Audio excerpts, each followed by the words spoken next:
Arthur Miller explores the tension between the dreams of one generation and the desires of the next. Through Willy Loman's characterization, the play's symbolic use of seeds, and its non-linear dramatic structure, Miller critiques the inherited dream of material success and exposes the tragic consequences of clinging to generational expectations when they conflict with individual desires. Willy Loman blindly follows the American dream. However, as his family, particularly his son Biff, challenges this dream, the psychological toll of chasing unrealistic expectations becomes clear. Miller reveals how these expectations undermine personal truths and identity. To begin, Miller's characterization of Willy Loman shows a man burdened with the weight of socially imposed expectations and misguided values. Willy's not simply a failed salesman. He is the embodiment of delusional fantasy, convinced that a man's worth is determined by how well liked he is, not by the quality of his relationships. He prioritizes superficial appeal as a basis for how he measures his own value.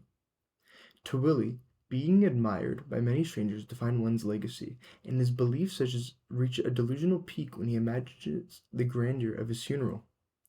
That funeral will be massive. They'll come from Maine, Massachusetts, Vermont, New Hampshire, all the old timers with the strange license plates.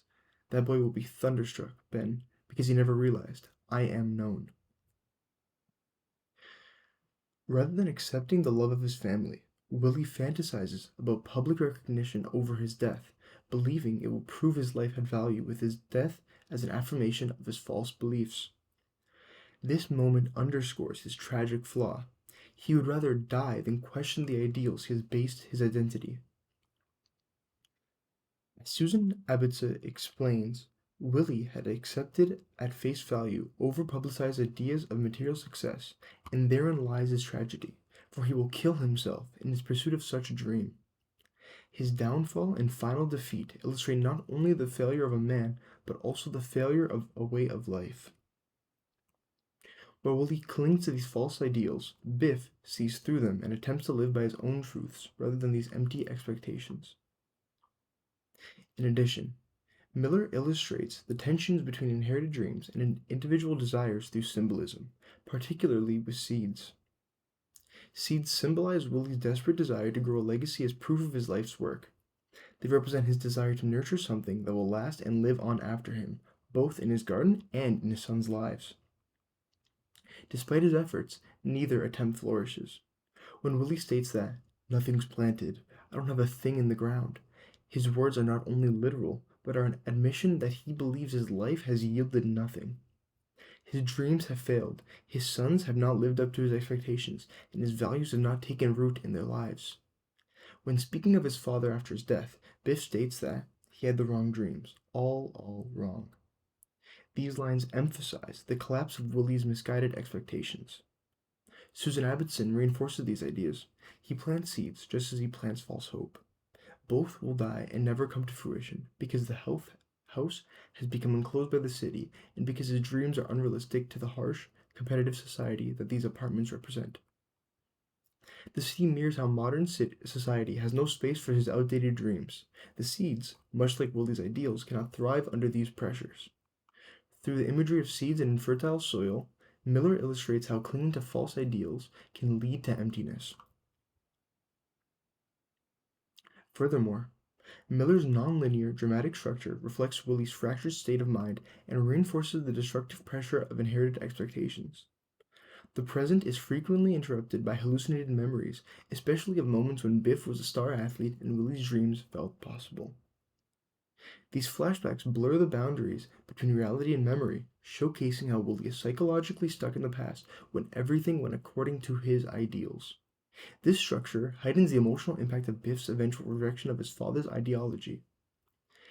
In the confrontation, Biff calls out his father's illusions that defined their lives. "Pop, I'm nothing. I'm nothing, Pop. Can't you understand that? There's no spite in it anymore. That's just what I am. That's all." This confession is both a personal awakening and a rejection of the generational expectations imposed on him. Biff's clarity stands in stark contrast to Willy's ongoing delusion. While Biff moves towards a harsh truth and self-acceptance, Willy falls further into his comfortable dream. The repetition of the past emphasizes that Willy is not merely nostalgic, but unable to move forward and accept a reality that invalidates the dream he devoted his life to. The play's disorienting, nonlinear structure reinforces the idea that inherited dreams, when left unquestioned, can trap individuals in a cycle of delusion, preventing growth. In conclusion, through complex characterization, rich symbolism, and a nonlinear structure, Death of a Salesman encapsulates the tragedy of blindly pursuing inherited dreams at the expense of individual identity. Willie Lumen dies chasing a dream that was never truly his, while his son Biff begins to find freedom by questioning those ideals. Miller's play serves as a cautionary tale to not allow others to define what's important to you. For my personal reflection, ever since elementary school, I've been good at schoolwork, and especially math. I could grasp concepts faster than most of my classmates, rarely needed to study hard for tests, and was usually the one my friends came to for help. It felt good to get high marks and be someone people relied on, but over time, I fell into a cycle of not needing to push myself.